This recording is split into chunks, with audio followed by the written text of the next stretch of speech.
SAIAS academy சேனலை subscribe பண்ணுங்க.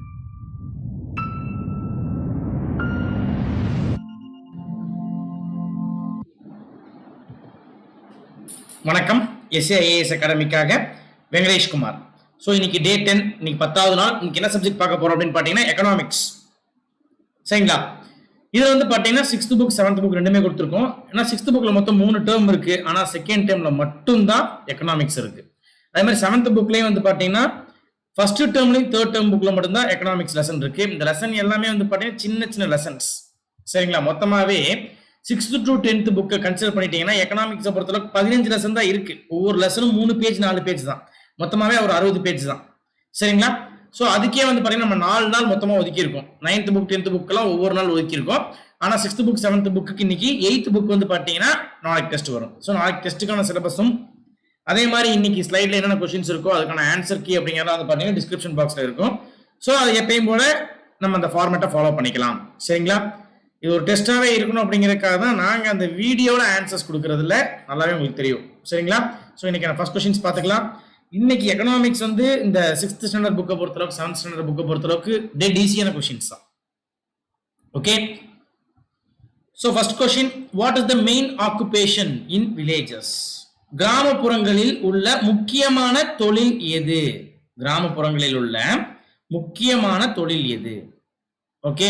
Option A fishing, option B spare parts manufacturing, option C farming, option D none. ஃபிஷிங்னா மீன் பிடித்தல், spare parts manufacturing அப்படின்னா உபரி பாகங்கள் தயாரித்தல், உபரி பாகங்கள் தயாரித்தல். ஆப்ஷன் சி ஃபார்மிங் அப்படிங்கிறது பார்த்தீங்கன்னா விவசாயம். ஆப்ஷன் டி நன், எதுவும் இல்லை. ஸோ பொதுவாக கிராமங்கள்ல எந்த தொழில் அதிகமாக இருக்கும்? புரிச்சுங்களா? ஃபிஷிங்க்கு போகலான்னு தோணும், ஆனால் ஃபிஷிங் கிடையாது. ஏன்னா ஃபிஷிங்கிற தொழில் வந்து பார்த்தீங்கன்னா அப்சல்யூட்டா எங்கதான் அதிகமாக இருக்கும் அப்படின்னு பார்த்தீங்கன்னா கோஸ்டல் டவுன்ஸ், அதாவது கடற்கரை சார்ந்த நகரங்கள்ல தான் மீன் பிடித்தலே இருக்கும். அது ஒரு கிராமம் சார்ந்த தொழிலே கிடையாது. Okay. Second question, in villages once in a week or month all things are sold in a particular place at a specific time to meet the needs of the people called us. புரிஞ்சுங்களா?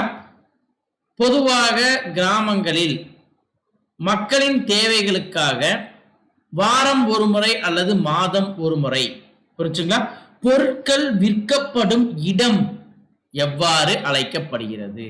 பொதுவாக மக்களின் தேவைக்காக தேவைப்படும் பொருட்கள் கிராமங்களில் வாரம் ஒரு முறை அல்லது மாதம் ஒரு முறை பொருட்கள் விற்கப்படும் இடம் எவ்வாறு அழைக்கப்படுகிறது?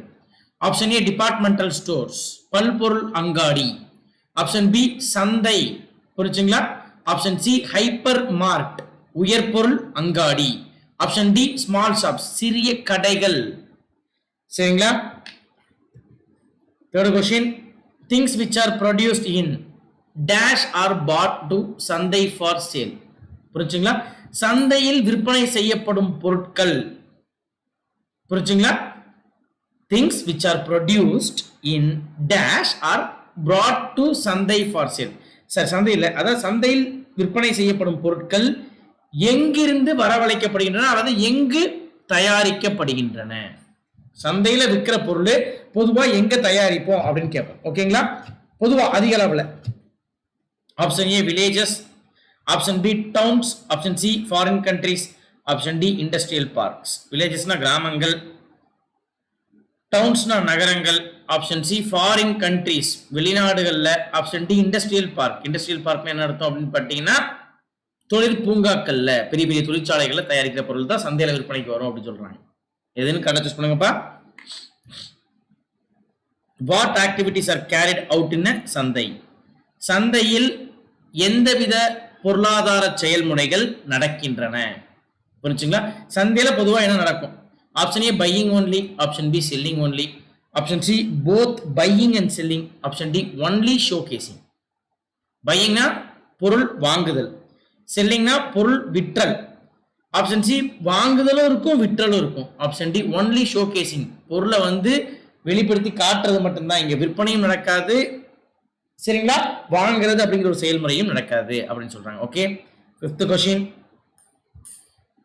finished goods which are bought from the market to fulfill the daily needs of the consumer is called as. Finished goods which are bought from the market to fulfill the daily needs of the consumer is called as. நுகர்வோரின் தேவைகளை பூர்த்தி செய்ய, புரிஞ்சுங்களா? நுகர்வோர்களின் தேவைகளை பூர்த்தி செய்ய சந்தையில் விற்கப்படும் பூர்த்தியடைந்த பொருள் எவ்வாறு அழைக்கப்படுகிறது? ஆப்ஷன் ஏ கன்சியூமர் குட்ஸ், நுகர்வோர் பொருட்கள் அப்படின்னு சொல்றோம். ஆப்ஷன் பி டெய்லி குட்ஸ், தினசரி பொருட்கள் அப்படின்னு சொல்றோம். ஆப்ஷன் சி எசென்ஷியல் குட்ஸ், புரிஞ்சுங்களா? அத்தியாவசியமான பொருட்கள் அப்படின்னு சொல்றோம், அத்தியாவசியமான பொருட்கள். ஆப்ஷன் டி எதுவும் இல்லை. 6th question, which among the following is our consumer goods? கீழ்கண்டவற்றுள் எது நுகர்வோர் பொருள் என அழைக்கப்படுகிறது? ஃபர்ஸ்ட் பாயிண்ட் ரைஸ், அரிசி. செகண்ட் க்ளோத்ஸ், துணிகள். தேர்ட் பாயிண்ட் காட்டன் யான் அப்படின்னு எடுத்தோம்னா காட்டன், பஞ்சு மற்றும் நூல். ஃபோர்த் பாயிண்ட் சைக்கிள்ஸ் அப்படின்னு என்னன்னா மிதிவண்டிகள். இதுல எது நுகர்வோர் பொருள் என வரையறுக்கப்படுகிறதுங்கிறத கரெக்டா சூஸ் பண்ணணும். ஓகே, 1 2 3 இல்ல 2 3 4 ஆப்ஷன் சி 1 2 4 ஆப்ஷன் டி 1 3 4 ஓகேங்களா? ஒரு பொருள் மட்டும் இதுல வந்து நுகர்வோர் பொருள் இல்லை, அதை கண்டுபிடிங்க. 7th question, in olden days there was a system of exchanging goods for other goods is called as. பழங்காலங்களில் ஒரு பொருள்களுக்காக இன்னொரு பொருளை மாற்றிக்கொள்வது எவ்வாறு அழைக்கப்பட்டது? ஆப்ஷன் ஏ பார்ட்டர் சிஸ்டம், பண்டமாற்று முறை என அழைக்கப்பட்டது. ஆப்ஷன் பி மானிட்டரி சிஸ்டம், பண மாற்று முறை, சில்லறை வர்த்தகம் என அழைக்கப்பட்டது. Third point value system, value system என்னன்னா பதிவிடல் முறை என அழைக்கப்பட்டது. ஆப்ஷன் டி நன், எதுவும் இல்லை. எதுவும் தெரியும்னா choose பண்ணிக்கங்கப்பா. To solve the problems in barter system, people started using. சரிங்களா, பண்டமாற்று முறையில் உள்ள பிரச்சனையை சரி செய்ய மக்கள் எதை பயன்படுத்த தொடங்கினார்கள்? பண்டமாற்று முறையில் உள்ள பிரச்சனைகளை சரி செய்ய மக்கள் எதை பயன்படுத்த தொடங்கினார்கள்? 8th கொஸ்டின், ஆப்ஷன் ஏ மணி, பணம். ஆப்ஷன் பி கூட்ஸ், பொருட்கள். Option C self sufficient practice, தங்களுக்கு தேவையான பொருட்களை தாங்களே உபயோகப்படுத்துதல். ஓகே, நம்மளுக்கு என்ன பொருள் வேணுமோ அதை நம்மளே வந்து உற்பத்தி செஞ்சுக்கிறது, இல்லாட்டி என்ன பொருள் இருக்கோ அதை வச்சு மட்டும் பயன்படுத்திக்கிறது. Option D cultivate own foods, தனக்கு தேவையான உணவை தானே தயாரித்தல், தனக்கு தேவையான உணவை தானே தயாரித்தல். சரிங்களா, பண்டமாற்று முறையை சரி செய்ய இருக்கக்கூடிய பிரச்சனைகளை சரி செய்ய மனிதன் எதை பயன்படுத்த தொடங்கினா? கீழ்கண்டதுல எது அப்படிங்கிறத கரெக்ட் பண்ணுங்க. 9th question, amount from the income which is left for future needs after consumption is called. okay okay amount from the income, அதாவது வருவாயில் இருக்கக்கூடிய ஒரு பணம் எதிர்காலத்திற்காக ஒரு சேமித்து வைக்கப்படுவதை, சரிங்களா, செலவு போக எதிர்காலத்திற்காக சேமிக்க வைக்கப்படுவதை எவ்வாறு அழைக்கிறோம்? வருமானத்தில் உள்ள ஒரு குறிப்பிட்ட அளவு பணம் செலவு செய்யப்படுகிறது, செலவின் மீதியை இப்படி சொல்லலாம். அது என்ன? ஆப்ஷன் ஏ ஸ்பெண்டிங், செலவுகள். ஆப்ஷன் பி சேவிங், இது செலவுகள் எதிர்கால செலவுகள் அப்படின்னு கூட சொல்லலாம். ஆப்ஷன் பி சேவிங்ஸ், சேமிப்பு. ஆப்ஷன் சி ஹார்டிங், பதுக்குதல். ஓகே, ஆப்ஷன் டி ஸ்டாக்கிங், தேக்கி வைத்தல். சரிங்களா, ஹார்டிங்னா பதுக்குதல், ஸ்டாக்கிங்னா தேக்கி வைத்தல். 10th question, remains to be the root of our economy even today. புரிஞ்சுங்க, இந்த நாளில் கூட, இந்த நவீன இந்தியாவில் இந்த நாளில் கூட இதுதான் ஒரு பொருளாதாரத்தின் ஆணிவேராக செயல்படுகிறது. பொருளாதாரத்தின் ஆணிவேர் எது? ஆப்ஷன் ஏ மைனிங், சுரங்கம் தோன்றுதல். ஆப்ஷன் பி இண்டஸ்ட்ரியல் மேனுஃபேக்சரிங், அதாவது தொழிற்சாலை உற்பத்தி. ஆப்ஷன் சி சர்வீஸ் செக்டார், சேவை துறை. ஆப்ஷன் டி அக்ரிகல்ச்சர், விவசாயம். சரி, என்ன பதில் தெரிஞ்சுனா சூஸ் பண்ணிக்கங்கப்பா. 11th question, match the following, சரியான இணையை தேர்ந்தெடு. Okay, first point cattle rearing, கால்நடை மேய்த்தல் என்பது, சரிங்களா. செகண்டரி ஆக்குபேஷன் அப்படின்னு அர்த்தம்னா இரண்டாம் நிலை தொழில் அர்த்தம். செகண்ட் பாயிண்ட் என்ன கொடுத்திருக்காங்கன்னா அயன் அண்ட் ஸ்டீல் இண்டஸ்ட்ரீஸ், இரும்பு மற்றும் எஃகு தொழிற்சாலை அப்படிங்கிறது முதல்நிலை தொழில் நேரா கொடுத்திருக்காங்க. டெலிபோன், சரிங்களா, டெலிபோன்னா வந்து நம்ம பயன்படுத்துற கைபேசி, இது என்னன்னு கொடுத்திருக்காங்க, நேரா வந்து ட்ரெஷரி மூன்றாம் நிலை தொழில் கொடுத்திருக்காங்க. கேட்டல் ஏரிங்கிறது எத்தனாவது நிலை தொழில், அயன் அண்ட் ஸ்டீல் இண்டஸ்ட்ரிங்கிறது எத்தனாவது நிலை தொழில், டெலிபோனுங்கிறது எத்தனாவது நிலை தொழில். கரெக்டா மேட்ச் பண்ணுங்கப்பா. 12th question, which among the following comes under primary activity? முதல் நிலை தொழிலுக்கு கீழ் வரும் தொழில்கள் எவை? First point sugar mills, sugar மில்ஸ்னா சர்க்கரை ஆலைகள். செகண்ட் பாயிண்ட் லம்பரிங், லம்பரிங் அப்படின்னா வந்து பாத்தீங்கன்னா இந்த மர ஆலைகள், அறுப்பு ஆலைகளை சொல்றோம், மர ஆலைகளை. தேர்ட் பாயிண்ட் ஃபிஷிங், ஃபிஷிங்னா மீன் பிடித்தல். ஃபோர்த் பாயிண்ட் பேங்கிங் சர்வீசஸ், வங்கி சேவைகள். இதுல எது முதல் நிலைக்கு கீழே வரும் அப்படின்னு தெரிஞ்சுன்னா அதை மட்டும் சூஸ் பண்ணுங்க.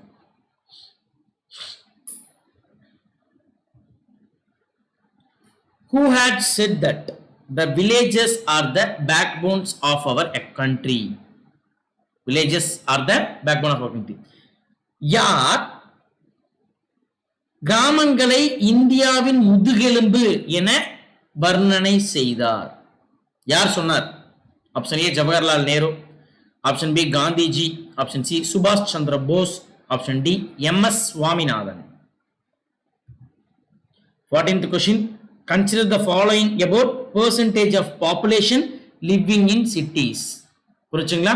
கீழ்கண்ட தகவல்களுள், சரிங்களா, நகரங்களில் வாழும் மக்களின் சதவீதம் பற்றிய தகவல்களை தேர்ந்தெடு. சரியான தகவல்களை தேர்ந்தெடு. நகரங்களில் வாழும் மக்களின் சதவீதம். First point, more than 50% of the world population live in cities. உலகில் 50% மேற்பட்ட மக்கள் நகரங்களிலேயே வாழ்கின்றனர். Second point, in India 75% of the people are in cities. இந்தியாவில் 75% மேலுள்ள மக்கள் நகரங்களிலேயே வாழ்கின்றனர். Third point, in our state Tamil Nadu 47% of the people are in the cities. தமிழ்நாட்டில் 47% மக்கள் நகரங்களிலேயே வாழ்கின்றனர். இதுல எது சரி அப்படிங்கறத கரெக்டா சூஸ் பண்ணணும். Okay. 15th question, which among the following industry comes under secondary activity? இரண்டாம் நிலை தொழிலாக வரும் தொழிற்சாலைகள் எவை? இரண்டாம் நிலை தொழிலாக வரும் தொழிற்சாலைகள் எவை? First point, agro based industries, விவசாயம் சார்ந்த தொழிற்சாலைகள். Second point forest paste industries, காடுகள் சார்ந்த தொழிற்சாலைகள். Third point mineral paste industries, mineral paste industries அப்படின்னு பார்த்தீங்கன்னா சுரங்கங்கள் சார்ந்த தொழிற்சாலைகள். Fourth point marine paste industries, கடல் சார்ந்த தொழிற்சாலைகள். இதுல எது செகண்டரி ஆக்டிவிட்டி அப்படிங்கிறத கரெக்டா சூஸ் பண்ணுங்க. 16th question, match the following. Cotton textiles, அதுக்கு நேரா வந்து பாத்தீங்கன்னா ஃபாரஸ்ட் பேஸ்ட் இண்டஸ்ட்ரின்னு கொடுத்துருக்கோம், காடு சார்ந்த தொழிற்சாலையை சார்ந்தது. சிமெண்ட், அதுக்கு நேரம் என்ன கொடுத்துருக்கோம்னா விவசாயம் சார்ந்த தொழிற்சாலைன்னு கொடுத்துருக்கோம். பேப்பர் மில், சரிங்களா, காட்டன் டெக்ஸ்டைல்ஸ்னா வந்து நூற்பாலைகள், சிமெண்ட்னா வந்து பார்த்தீங்கன்னா சிமெண்ட் தெரியும் இல்லையா, இதில் வந்து பேப்பர் மில்ஸ் அப்படின்னா வந்து காகித ஆலைகள் அப்படிங்கிறது, அதுக்கு நேரம் வந்து மெரைன் பேஸ்ட் இண்டஸ்ட்ரீஸ் கொடுத்துருக்கோம், கடல் தொழில் சார்ந்த தொழிற்சாலைகள். சீ ஃபுட் ப்ராசஸிங், கடல் உணவு தயாரித்தல் அப்படிங்கிறது எது அப்படின்னு பார்த்தீங்கன்னா மினரல் பேஸ்ட் இண்டஸ்ட்ரீஸ் கொடுத்துருக்கோம். மினரல் பேஸ்ட் இண்டஸ்ட்ரீஸ் என்னது? தாதுக்கள் சார்ந்த தொழிற்சாலை அப்படின்னு கொடுத்துருக்கோம். இது எது எதுக்கு நேரா வரும் அப்படிங்கிறத கரெக்டா மேட்ச் பண்ணணும். ஓகேங்களா? 17th question, many branches of dash help in the circulation of money and boost the country's economy. புரிஞ்சுங்களா?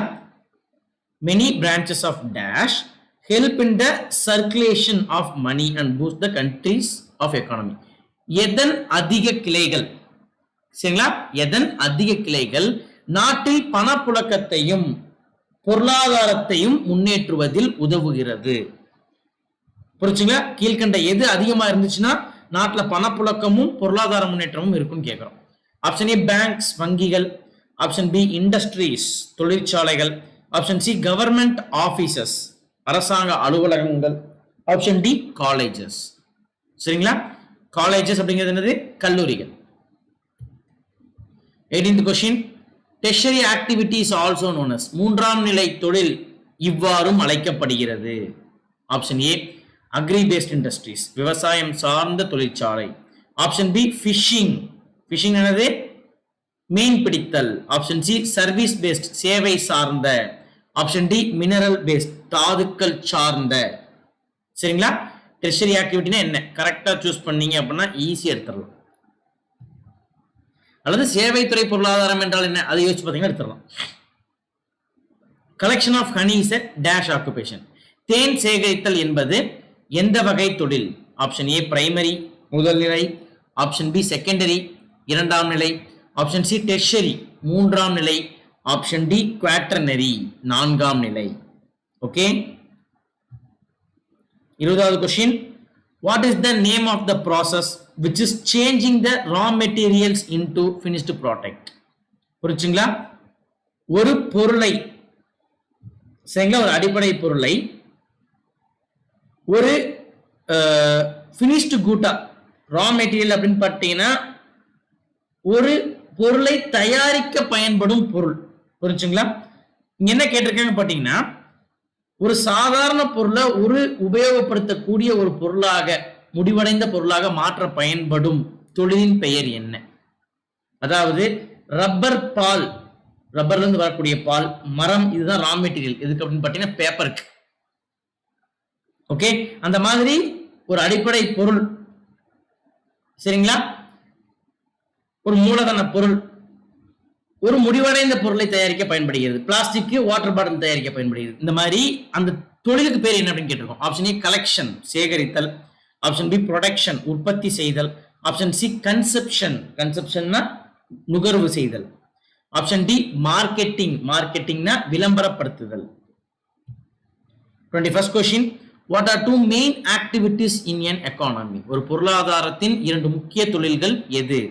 Option A production and marketing, உற்பத்தி செய்தல் மற்றும் விளம்பரப்படுத்துதல். Option B production and innovation, புரிஞ்சுங்களா, உற்பத்தி செய்தல் மற்றும் புதுமையை புகுத்துதல். Option C design and innovation, புரிஞ்சுங்களா, டிசைன் என்னன்னா வரைவு செய்தல் மற்றும் புதுமையை புகுத்துதல். Option D production and conception, உற்பத்தி செய்தல் மற்றும் அதை நுகர்வு செய்தல். நுகர்வு, உற்பத்தி மற்றும் நுகர்வு. இதுல எது கரெக்ட் அப்படிங்கிறது சூஸ் பண்ணுங்கப்பா. 22nd question. Production in economy refers to the creation of those dash which have exchange values. சரிங்களா? Production in economics refers to the creation of those dash which have exchange value. புரிஞ்சுங்களா? உற்பத்தி என்பது பொருளாதாரத்தின் அடிப்படையில் எவ்வாறு அழைக்கப்படுகிறது? சரிங்களா? உற்பத்தி என்பது பொருளாதாரத்தின் அடிப்படையில் எவ்வாறு அழைக்கப்படுகிறது? இதை மாற்றிக்கொள்ளவும் பயன்படுத்தலாம், பரிமாற்றம் செய்து கொள்ளவும் பயன்படுத்தலாம். Option A input and output, உள்ளீடு மற்றும் வெளியீடு. Option B product and manufacturing waste, ப்ராடக்ட்னா ஒரு பொருள், மேனுஃபேக்சரிங் வேஸ்ட்னா உற்பத்தியில் வரும் வேஸ்ட், கழிவுகள். Option C goods and service, பொருள் மற்றும் சேவை. ஆப்ஷன் டி நன், எதுவும் இல்லை. Which among the following is correctly matched? கீழ்கண்டவற்றுள் எது சரியாக பொருந்தியுள்ளது? அப்படின்னா 3 தப்பா இருக்கு, ஒண்ணே ஒன்று கரெக்ட். ஃபார்ம் யூட்டிலிட்டி, அதுக்கு என்னன்னா physical form of a commodity. Form utility அப்படின்னு பார்த்தீங்கன்னா வடிவ பயன்பாடுன்னு அர்த்தம். அதுக்கு என்ன கொடுத்துருக்காங்கன்னா physical form of a community, ஒரு வடிவத்தின், ஒரு பொருளினுடைய வடிவத்தை குறிப்பிடுகிறது. அதுக்கு நேராக கொடுத்துருக்காங்க. பிளேஸ் யூட்டிலிட்டி, இடப்பயன்பாடுன்னு அர்த்தம். Commodity stored for future use, ஒரு பொருள் எதிர்காலத்திற்காக பயன்படுத்தப்படும் இடம் அப்படின்னு கொடுத்துருக்காங்க. டைம் யூட்டிலிட்டி, ஒரு பொருள் எதிர்காலத்துக்காக பயன்படுத்தப்படுறது தான் பிளேஸ் யூட்டிலிட்டி கொடுத்துருக்காங்க. தேர்ட் வந்து டைம் யூட்டிலிட்டி, நேர பயன்பாடு. Commodity is transported from one place to another, ஒரு பொருள் ஒரு இடத்திலிருந்து இன்னொரு இடத்திற்கு மாற்றப்படுவதுன்னு கொடுத்துருக்காங்க. ஓகே, இதுல 3ல வந்து எது கரெக்டா மேட்ச் ஆயிருக்கு அப்படிங்கறத கண்டுபிடிக்கணும். Option D all the above are correctly matched, மேற்கண்ட அனைத்தும் சரியாக பொருந்தியுள்ளது. 24th question. சரிங்களா? பரவாயில்ல, இன்னைக்கு 20 minutes 24 கொஸ்டின்ஸ் வந்துட்டோம். ஏன்னா எனக்கு கொஸ்டின்ஸ் ஈஸி தான். Indian economy is a dash economy in which private and public sector are existing together. தனியார் மற்றும் பொதுத்துறைகள் இணைந்திருக்கும் இந்திய பொருளாதாரம் எந்த வகை பொருளாதாரம்? ஆப்ஷன் ஏ கேபிட்டலிஸ்ட், முதலாளித்துவ. ஆப்ஷன் பி மிக்ஸ்ட் கலப்பு பொருளாதாரம். ஆப்ஷன் சி கம்யூனிச பொருளாதாரம். ஆப்ஷன் டி க்ளோஸ்ட் ஒரு இறுக்கமான மூடப்பட்ட பொருளாதாரம் அப்படின்னு சொல்றோம். ஓகே, 25வது question. Defence comes under which sector? பாதுகாப்பு எந்த துறையின் கீழ் வரும்? ஆப்ஷன் ஏ முதல் நிலையா, இரண்டாம் நிலையா, மூன்றாம் நிலையா, நான்காம் நிலையா? பிரைமரியா, செகண்டரியா, டெர்ஷரியா, குவாட்டர்னரியா? பாதுகாப்பு முக்கியமா இந்த ராணுவம் முப்படைகள் எந்த துறைக்கு கீழே வரும்? 26th question. Most to the gross domestic project of our country is contributed by the dash sector. நாம் பொருளாதாரத்தின் மொத்த உள்நாட்டு உற்பத்தி, ஜிஎன்பி மொத்த நாட்டு உற்பத்தி, gross domestic product மொத்த உள்நாட்டு உற்பத்தியானது எந்த துறையில் அதிகமாக கிடைக்கப்படுகிறது? ஜிடிபில பர்டிகுலர் எந்த துறையினுடைய கான்ட்ரிபியூஷன் அதிகமாக இருக்குன்னு கேட்டிருக்கோம்.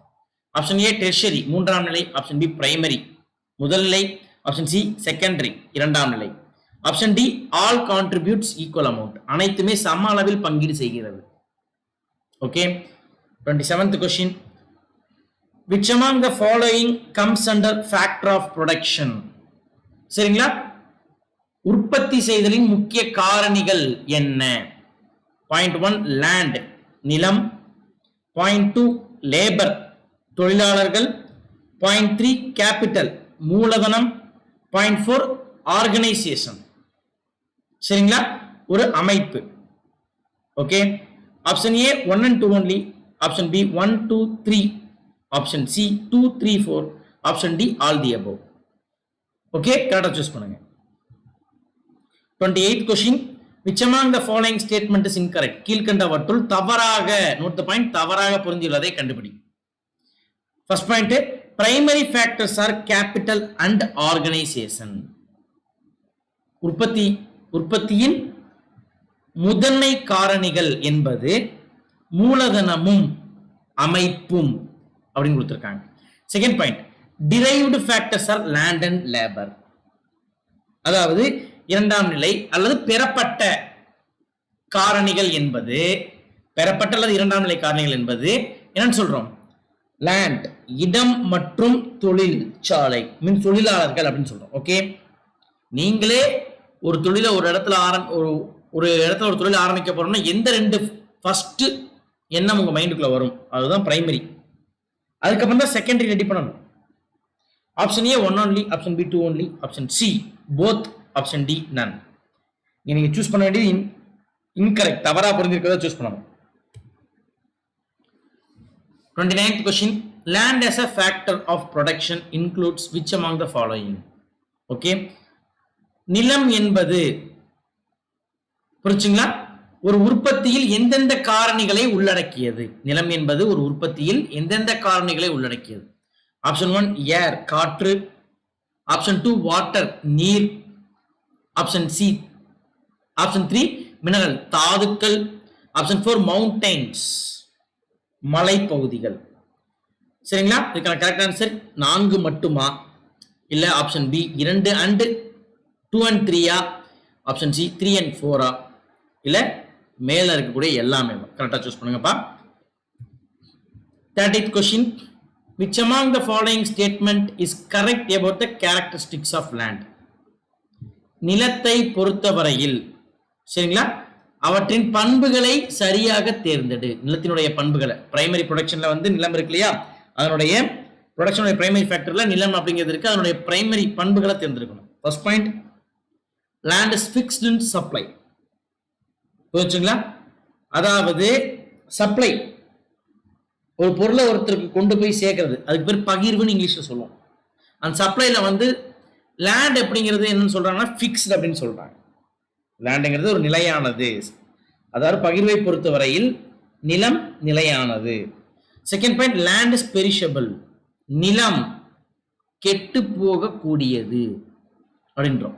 Third point, land has some original indestructible powers அப்படின்னு அர்த்தம். டிஸ்ட்ரக்டபிள் பவர்ஸ் அப்படின்னா நிலம் சில அழிக்க முடியாத சக்தியை கொண்டுள்ளது அப்படின்னு சொல்றோம். ஓகே, இது எது கரெக்ட்னு சூஸ் பண்ணணும். Option A 1 and 2 only, option B 1 and 3, option C 2 and 3, option D 1, 2, 3. 31st question. Who defines labor as the use of body or mind, partly or wholly, with a view to secure an income apart from the pleasure derived from the work? Who defines labor as the use of body or mind, partly or wholly, with a view to secure an income apart from the pleasure derived from the work? யார் சரிங்களா உடல் மற்றும் சரிங்களா உடல் மற்றும் மனதை முழுவதுமாகவோ அல்லது பகுதியாகவோ சரிங்களா பயன்படுத்தி ஒரு வருமானத்தை ஈட்ட பயன்படுகிறது. அது பிரியப்பட்டு இருக்கலாம், பிரியப்படாமல் இருக்கலாம். ஸோ ஒருவரின் விருப்பமுடனோ அல்லது விருப்பமின்றியோ ஒருவன் தன்னுடைய மனம் மற்றும் உடலை முழுவதுமாகவோ அல்லது பகுதியாகவோ பயன்படுத்தி வருமானத்தை ஈட்டுகிறான் அப்படிங்கிறது யார் சொல்லியிருக்கா? Option A Alfred Marshall, option B Adam Smith, option C Alfred Wegener, option D Abhijit Banerjee. Okay, ஒருத்தன் தான் உடல் மற்றும் மனம் பிரியப்பட்டோ பிரியப்படாமையோ முழுசுமாகவோ இல்லை முழுவதும் இல்லாமையோ பயன்படுத்தி தான் வருமானத்தை ஈட்டணும். அது அவன் விருப்பப்பட்டாலும் சரி விருப்பப்படலினாலும் சரி அப்படின்னு சொல்லியிருக்காரு. ஓகே, யாரு? ஆல்ஃபிரட் மார்ஷலா, ஆடம் ஸ்மித்தா, ஆல்ஃபிரட் வெகனரா இல்ல அப்ஜித் பானர்ஜியா? Okay, 32nd question, almost 32nd question, 26 minutes. Good time நம்ம கிட்ட தான் கேல்குலேட் பண்ணிட்டு இருக்கோம். Dash is known as father of economics and his economics is a dash known. புரிஞ்சுங்களா? பொருளாதாரத்தின் தந்தை என யார் அழைக்கப்படுகிறார்? அவருடைய பொருளாதாரம் எவ்வாறு அழைக்கப்படுகிறது? பொருளாதாரத்தின் தந்தை என யார் அழைக்கப்படுகிறார்? அவருடைய பொருளாதாரம் எவ்வாறு அழைக்கப்படுகிறது? Option A Adam Smith, physical economics. பிசிக்கல்னா புலப்படக்கூடிய பொருளாதாரம். Option B Adam Smith, wealth economics. வெல்த்னா வல்லமை அப்படின்னு கூட சொல்லலாம், சொத்து பொருளாதாரம். ஆப்ஷன் சி ஆல்ஃபிரட் மார்ஷல், புலப்படும் பொருளாதாரம். Option D Alfred Marshall, wealth economics. புரிஞ்சுங்களா? சொத்து சார்ந்த பணம் சார்ந்த பொருளாதாரம் அப்படின்னு சொல்றாங்க. 33 question. Which among the following factors of production is more perishable? பின்வருவனவற்றுள் எதன் உற்பத்தி அதிகமாக புரிஞ்சுங்களா கெடக்கூடியது அல்லது மாறக்கூடியது? Option A land, option B labour, option C capital, option D organisation.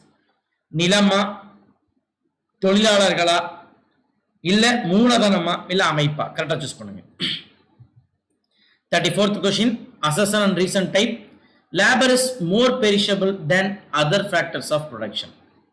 புரிஞ்சுங்களா? உற்பத்தி என்பது மிக வேகமாக மாறக்கூடியது, தீரக்கூடியது, கெட்டு போகக்கூடியது அப்படின்னு சொல்லியிருப்போம் மற்ற உற்பத்தி காரணிகளை விட. அதுக்கான ரீசன் என்ன சொல்றோம்னா, labour of an unemployed worker is lost forever for the day when he does not work. புரிஞ்சுங்களா? labor of an unemployed worker is lost forever for that day when he does not work. ஒரு தொழிலாளி வேலை செய்யாத பொழுது, சரிங்களா, ஒரு தொழிலாளி வேலையில் அமர்த்தப்படாத ஒரு தொழிலாளி வேலை செய்யப்படாத போது அவருடைய வருமானம் முற்றிலுமாக பாதிக்கப்படுகிறது. A is the correct explanation of R. A சரி, ஆரும் சரி. ஏ கரெக்டா எக்ஸ்பிளைன் பண்ணுதா? சரி, ஆர் கரெக்டான ரீசனா ஏவுக்கு? அதே மாதிரி A is correct, R is not correct. Option C A is not correct, R is also not correct. Option D both the statements are individually correct. தனிப்பட்ட முறையில் ரெண்டு ஸ்டேட்மெண்ட்டுமே கரெக்ட், ஆனா அது இணைக்கிறப்ப தப்பு அப்படின்னு கொடுத்துருக்காங்க. 35th question. Which among the following statement is correct? பின்வருவனவற்றுள் சரியானவற்றை தேர்ந்தெடுத்துக. First point, labor is an active factor of production. தொழிலாளர் என்பது ஒரு உற்பத்தியில் செயல்படக்கூடிய அங்கமாகும். ஆக்டிவ். Labour is homogeneous. தொழிலாளர் ஓர் இனத்தை சார்ந்த, ஒரு இனத்தை ஒரு குறிப்பிட்டதை சார்ந்தது அப்படின்னு சொல்றாங்க. Labour is not mobile. தொழிலாளர்களை ஒரு இடத்துல இருந்து இன்னொரு இடத்துக்கு நகர்த்த முடியாது அப்படின்னு சொல்றாங்க. Option A 1 only, option B 2 only, option C 1 and 2, option D all the above. 36th question. Concept division of labor was introduced by in his book An Enquiry into the Nature and Cause of Wealth of Nations. புரிச்சுங்க? இயற்கையும் நாடுகளின் தேசங்களின் wealth அப்படின்னா பாத்தீங்கன்னா பொருளாதார வல்லமை, இயற்கையும் நாடுகளின் பொருளாதார வல்லமை எனும் புத்தகத்தில் தொழிலாளர்களை பற்றிய பிரிவு எனும் கருத்தை வெளிப்படுத்தியவர் யார்? அல்லது தொழிலாளர்களின் வகைப்பாடு எனும் கருத்தை வெளிப்படுத்தவர் யார்?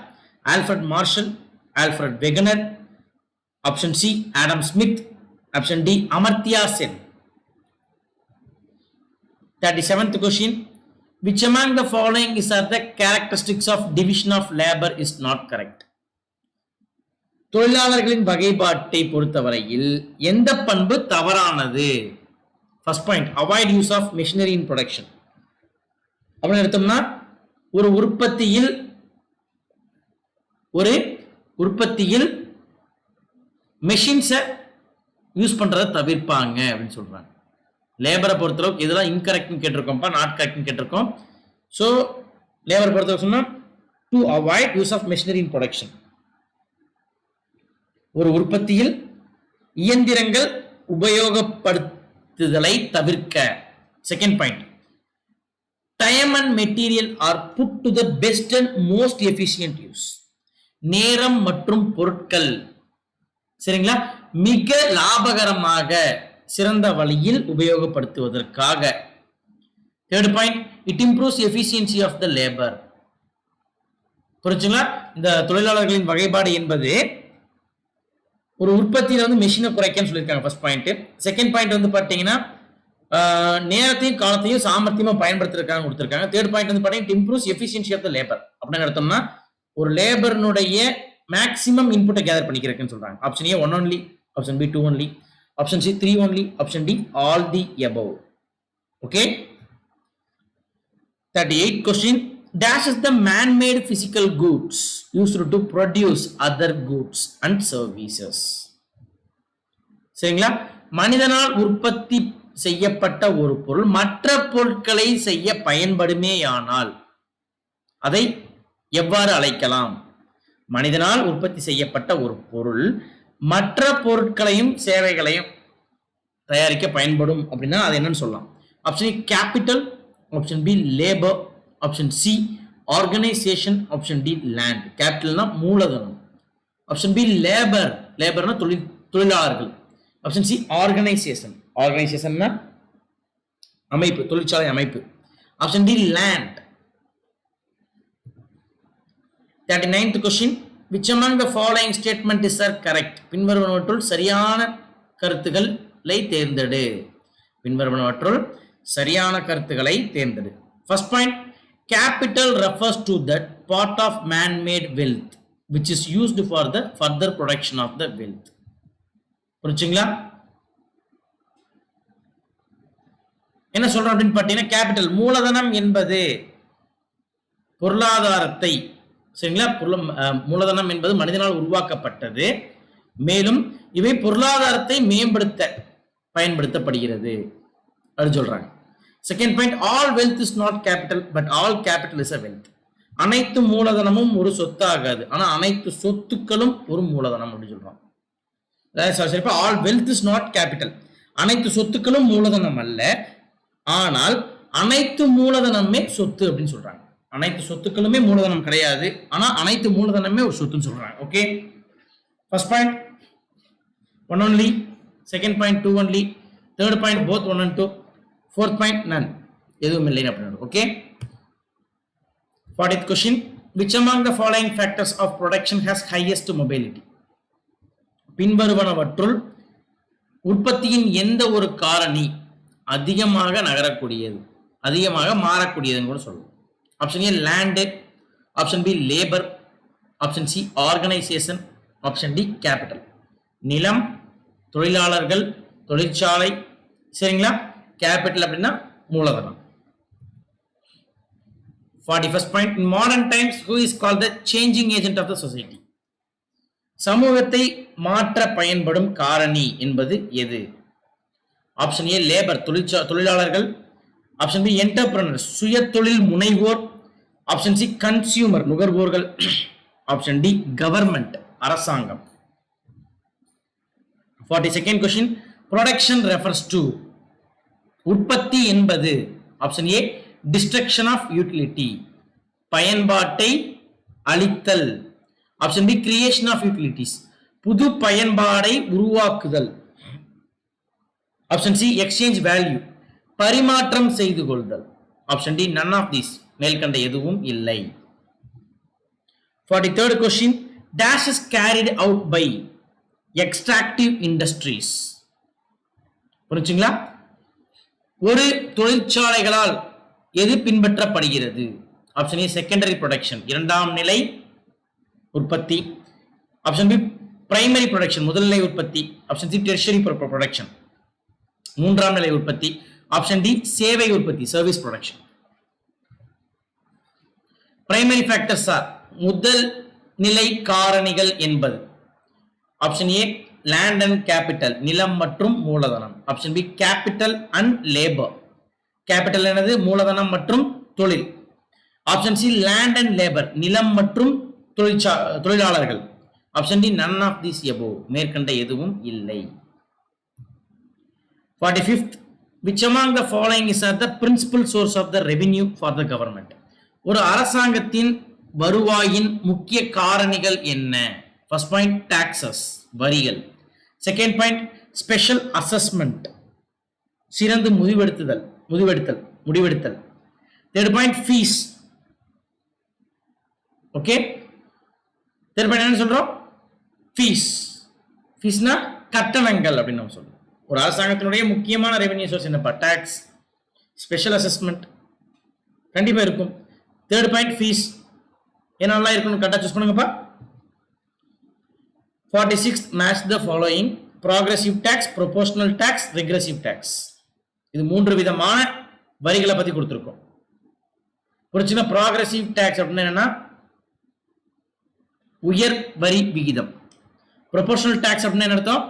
விகிதாச்சார வரி. regressive taxனா குறை விகித வரி. progressive tax என்ன கொடுத்திருக்கோம்னா rate of tax is same regardless the size of the income. வருமானத்தை பொறுத்து அல்லாமல் விதிக்கப்பட்ட வரியானது அனைவருக்கும் சமம். proportional tax அப்படின்னா rate of tax will increase with the increase of income. வருமானம் உயரும் பொழுது வரியும் உயரும். Okay, third point, taking a larger percentage of income from low income earners. regressive tax என்னன்னு சொல்றாங்க? வருமானம் அதிகமாக இருப்பவரிடம் அதிகமான வரி, புரிஞ்சுங்களா? அதே மாதிரி குறைவாக இருக்கிறவங்க taking larger percentage of income from the low income earners, குறைவாக வருமானம் ஈட்டுபவரிடம் அதிக வரியை வசூலித்தல். கம்மியா சம்பாதிக்கணும் உன்ட்ட அதிக வரி, அதிக பர்சன்டேஜ், அதுவே அதிகமா சம்பாதிக்கணும் உன்ட்ட கம்மியான வரி, அதான் ரெக்ரெசிவ் டாக்ஸ் அப்படின்னு கொடுத்திருக்காங்க. Okay, 47th question, which among the following will not come under direct tax? எது நேர்முக வரி அல்ல? ஆப்ஷன் ஏ இன்கம் டாக்ஸ், வருமான வரி, ஆப்ஷன் பி கார்பரேஷன் டாக்ஸ், அப்படின்னது இந்த பன்னாட்டு நிறுவனங்கள் மேல, தொழில் நிறுவனங்களுக்கு மேல கொடுக்கப்படும் tax. Okay, third point goods and service tax, பொருள் மற்றும் சேவை வரி, option D security transaction tax, பங்கு சந்தை மாற்றப்படும் போது, பங்குகள் மாற்றப்படும் போது செலுத்த வேண்டிய வரி. 48th question, which among the following statement is correct? பின்வருவனவற்றுள் சரியான கருத்தை தேர்ந்தெடு. First point, a direct tax is paid directly by an individual or organization to imposing entity. சரி, a indirect tax is paid directly by an individual or organization to imposing entity. வரி வசூலிப்பவரிடம், புரிஞ்சுங்களா? மறைமுக வரியானது வரி வசூலிப்பவரிடம் நேரடியாக வரி செலுத்துபவர் செலுத்துகிறார் அப்படின்னு கொடுத்திருக்காங்க. Second point, direct tax liability to pay a tax is on one person and the burden of the tax shift on some other person. அதாவது நேரடி வரி என்பது ஒருவரால் வரி செலுத்தப்படுகிறது, ஆனால் புரிஞ்சுங்களா, அதன் சுமை இன்னொருவரின் மீது செலுத்தப்படுகிறது அப்படின்னு கொடுத்திருக்கோம். வரி செலுத்துறது ஒருத்தன், ஆனா அந்த வரி திணிக்கப்படுறது இன்னொருத்தர் மேல, அதுதான் நேரடி வரின்னு சொல்றோம். ஓகே, இதுல எதுன்னு கரெக்டா சூஸ் பண்ணுங்க. Option A 1 only, option B 2 only, option C both, option D none. 49th question, which among the following is not a part of GST? பின்வருவனவற்றுள் எது பொருள் மற்றும் சேவை வரியில் சேராது? ஆப்ஷன் ஏ எஸ்ஜிஎஸ்டி மாநில ஜிஎஸ்டி, ஆப்ஷன் பி சிஜிஎஸ்டி மத்திய GST, option C national GST தேச GST, option D IGST மாநிலங்களுக்கு இடையான ஜிஎஸ்டி. இது ஒன்னே ஒன்று மட்டும் இல்லை, அது எதுன்னு கண்டுபிடிங்க. 50th question, GST tax regime has been implemented across India from? GST வரியானது எந்த நாள் முதல் இந்தியாவில் அமல்படுத்தப்பட்டது? Option A 1 July 2017, option B 1 June 2017, option C 1 March 2017, option D 1 April 2017. இதற்கான பதில் தெரியும்னா எழுதுங்க. இன்னைக்கு கொஸ்டின்ஸ் மோஸ்ட்லி ஈஸியாக தான் இருந்திருக்கும். இந்த கொஸ்டின் உங்களுக்கு பிடிச்சிருந்துச்சுன்னா லைக் பண்ணுங்க, முடிஞ்ச அளவுக்கு நம்ம வீடியோவை ஷேர் பண்ணுங்க, அண்ட் உங்களுடைய கருத்துக்களை கீழே கமெண்ட் பண்ணுங்க. Thank you very much.